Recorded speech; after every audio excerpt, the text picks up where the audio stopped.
If you go to sleep now and wake up in 5 or 6 years, you're going to see a very different horizon in Europe and transatlantically. It can be done in a more humane, sensible way as long as we start talking. And the Europeans made no attempt to talk to Russia for 3 years, and the United States did not do so either.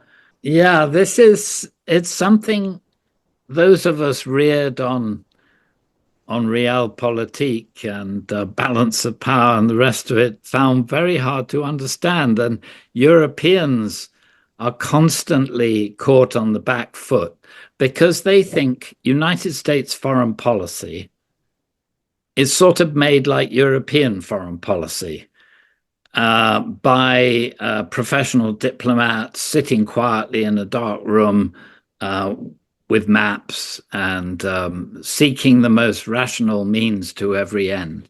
But of course, United States foreign policy, the United States is primarily and preeminently a country with a huge hinterland. It's a democracy. Every member of the House, as soon as they get elected, is trying to work out how to get re-elected. So this does two things. First of all, it opens them to massive corruption, corporate corruption. Bernie Sanders isn't totally wrong. And it also means that they are very susceptible to shifts of public opinion.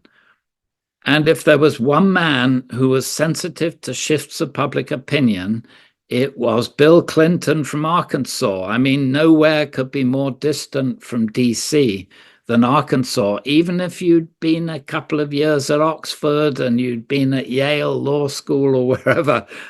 And Clinton's sensitivity to public opinion and his, as it were, urge to be re-elected then came into collision with the deep state.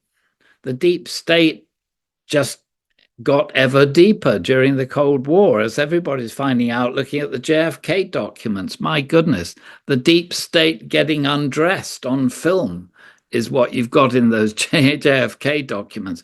Well, if Kennedy was worrying about it, by the time you got to Clinton, it was a colossal concern.